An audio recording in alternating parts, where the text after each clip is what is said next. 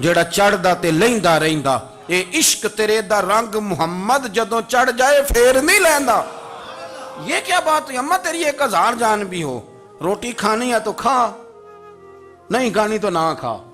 یہ لفظ کہتے ہیں حضرت سعد بن ابی وقاص رو پڑے، آنسو آ گئے، لفظ کہہ کے باہر نکلے، مجمع چھٹ گیا، جس نے جو مطلب لینا تھا لیا، جس نے جو کہنا تھا اس نے کہا۔ حضرت سعد چلے گئے، شام کو گھر آئے تو اماں روٹی کھا رہی تھی، تو حضرت سعد فرماتے ہیں کہ محلے کی بیویاں کہنے لگی روٹی کیوں کھا رہی ہو؟ تو ماں رو پڑی، کہنے لگی پتر میرا ہے، میں نے پیدا کیا ہے، میرے پتر نے کبھی ضد نہیں کی، اس کے دل میں کچھ ہے اتر گئی ہے، کوئی ہے، کوئی کچا پکا جذبہ ہوتا تو میں تو 2 آنسو بہاتی تھی تو میرا پتر لوٹ آتا تھا، پر کسی رستے کا مسافر بن گیا ہے، اب کہیں پہنچ گیا ہے اور میں اس کا درد سمجھ گئی ہوں، جہاں گیا ہے اب وہاں سے یہ لوٹ سکتا۔ آپ سمجھیں اتنا تگڑا ایمان جن لوگوں کا، ان کے بارے میں لوگ ڈسکس کریں گے۔ ان کو نا قرآن پاک نے بطور نمونہ بیان کیا ہے، اللہ فرماتے ہیں ایمان اس طرح کا جس طرح میرے نبی کے صحابہ کا۔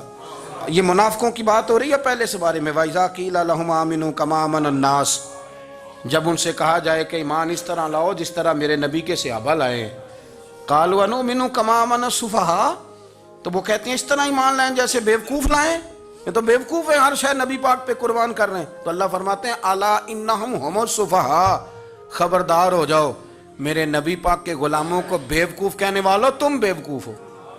اللہ کہتا ہے تم پاگل ہو، بیوقوف ہو، اللہ انہیں پاگل کہتا ہے، اللہ پاگل کہتا ہے انہیں جو نبی پاک کے صحابہ کو پاگل کہتا ہے، اللہ انہیں پاگل کہتا ہے۔ یہ معیار ایمان ہے، قرآن نے کہا ایمان اس طرح کا جس طرح کا نبی پاک کے۔ وَإِذَا قِيلَ لَهُمْ آمِنُوا كَمَا آمَنَ النَّاسُ، ایمان اس طرح لاؤ جس طرح میرے نبی پاک کے صحابہ ایمان لائے ہیں، اس طرح ایمان لاؤ، اس طرح۔